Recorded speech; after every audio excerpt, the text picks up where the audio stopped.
Coming up on the news at noon, the latest on Speaker Nancy Pelosi's controversial trip to Taiwan and how her promise to the island will be. And later, school safety, how things will look different for Alexandria Public School students when classes start. Good afternoon. Thank you for joining us for the news at noon. I'm Shanika Grimshaw, filling in for Mark Hall. We begin today with meteorologist Damon Matson. Hey, Damon. Hey, Shanika. So Dave's you at the desk. How about that? I know, right? Isn't this weird?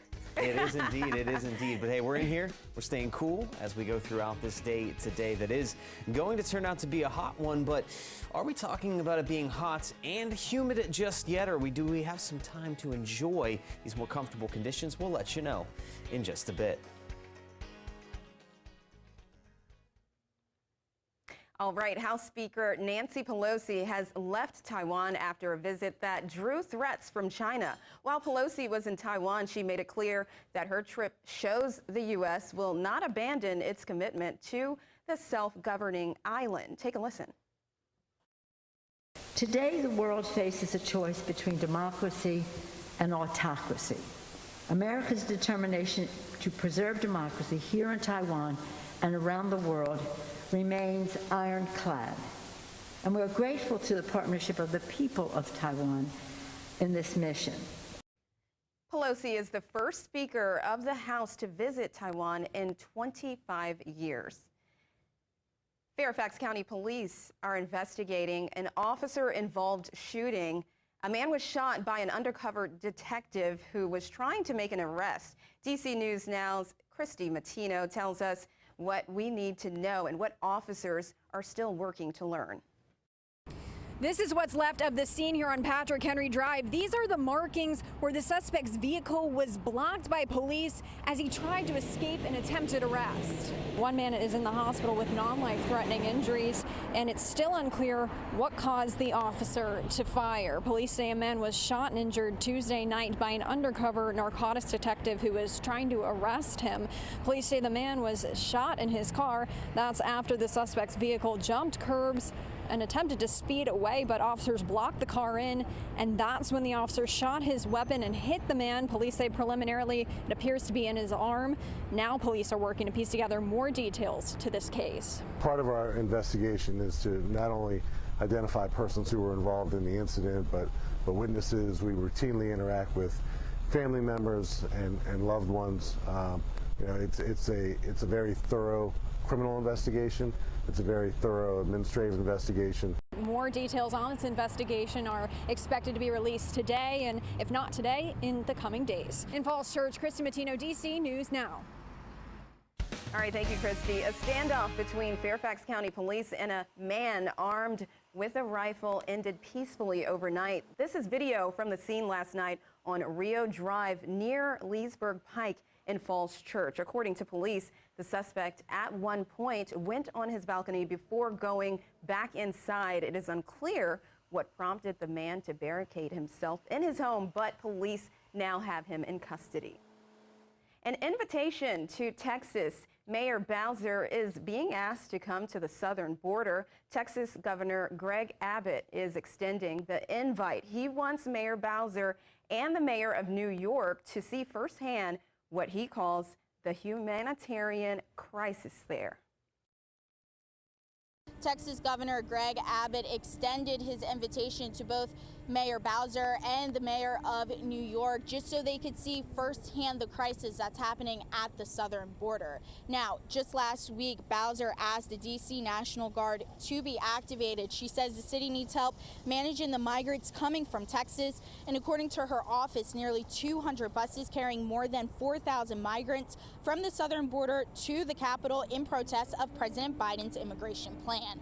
Now, we have reached out to her office to see if she will accept the invitation and head down to the southern border. However, we have not heard back yet, but once we do, we'll give you an update. For now, reporting in D.C., I'm Brittany Ward for DC News Now. The PACT Act is on the way to the president's desk to be signed into law after winning final approval in the Senate yesterday. The bill would provide health care and disability benefits for millions of veterans exposed to toxic burn pits. Washington correspondent Anna Warnicki has more.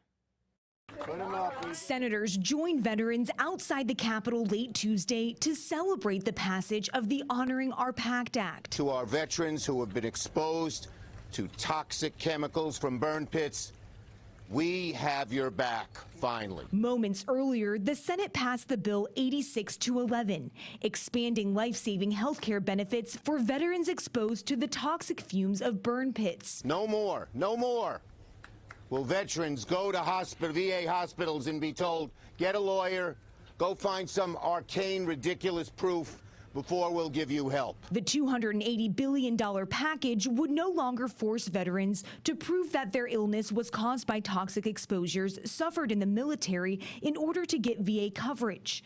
The House passed the bill in July, but it stalled in the Senate after several Republicans, including Pennsylvania's Senator Pat Toomey, demanded an amendment be added to ensure that the money in the package couldn't be spent on unrelated programs. What I'm trying to limit is the extent to which they can use a budgetary gimmick to reclassify spending so that they can go on an unrelated spending binge. Senator Toomey voted against the final bill, but Democrats were still able to secure enough Republican votes to push it through. They deserve access to care as quickly as they can possibly get it. This is a day to celebrate because it's a day that Congress actually worked.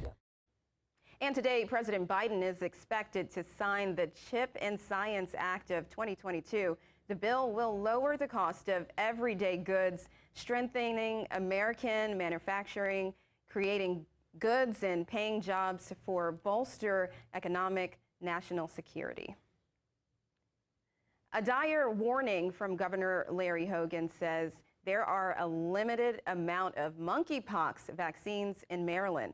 Right now, there are 129 cases in the state. Governor Hogan is requesting more doses. Right now, widespread testing efforts are underway. The governor is urging Marylanders who think they need to be tested or treated to contact their medical provider immediately. An update to the fire that left 10 people and 1 dog in Northeast D.C. without a home. D.C. Fire plans to use heavy equipment today so they can extinguish smoldering debris. The crew put out hot spots from the scene last night. Firefighters believe the flames started in a vacant building before spreading to nearby homes. A rescue squad was able to save a caged dog that was trapped inside.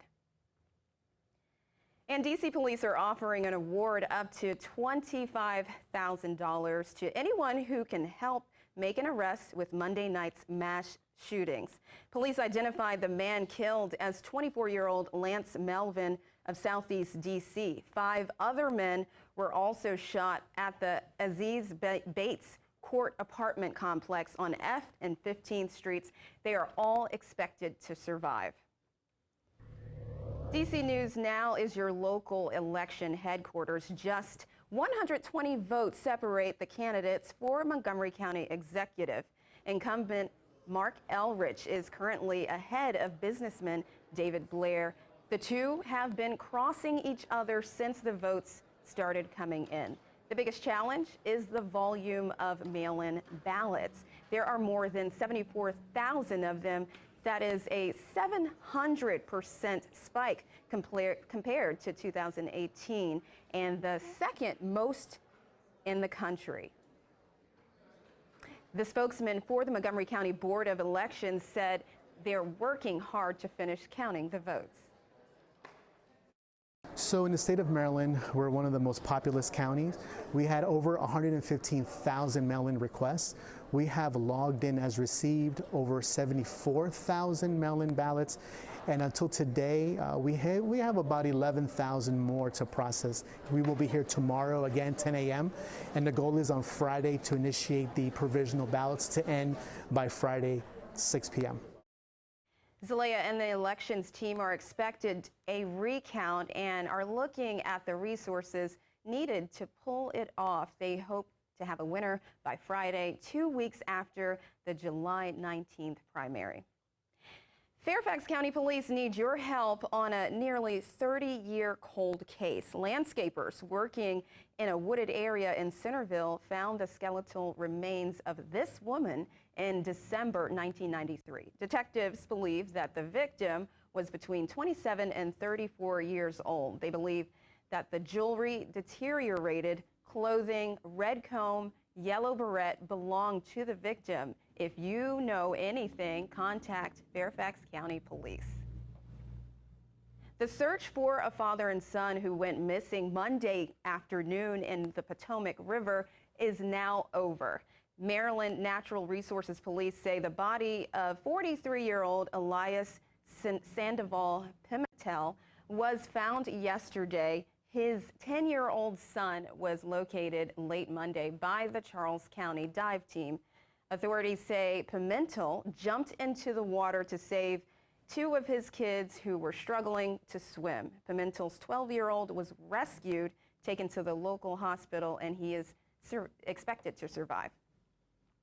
Developing now, DC Fire is facing a $10 million lawsuit. They're being accused of race and gender discrimination. 4 Black women who work for the department are speaking out. The women are suing for racial and gender discrimination in the form of pay, promotion, and workplace hostility. It comes on the heels of the department hiring spree. DC Fire is recruiting for the first time in 3 years, and they're seeking diverse female candidates. But Jadonda Sanders says one of the plaintiffs says that the case, it's otherwise. That diversity stuff they're talking, no, that's BS. They're just doing that because they know that they have a problem. You are looking at a department that has a pattern and a practice and a culture of marginalizing Black women. And the only way you're going to change that culture is to bring it to the light and to challenge it, which is what this lawsuit is all about. Women are requesting a jury trial in federal court. The fire department so far has declined to comment on the lawsuit. An update to a story we brought to you last night. Virginia Beach Police are investigating a suspicious death of a 2-year-old girl from Washington, D.C. The child was found dead in a Virginia Beach hotel on Monday with her mother in critical condition. Andrade fled the district court with her daughter after losing a custody case last week. The father, who was awarded full custody, was aware that Andrade would have their daughter. According to Wavy, the reason why is still unclear. Now, the Virginia Beach Correctional Office just released Andrade's mugshot. Our sister station, Wavy, was in court for Andrade's arraignment just a few hours ago. They tell us she has been awarded a public defender. Andrade is facing charges of child abuse and neglect.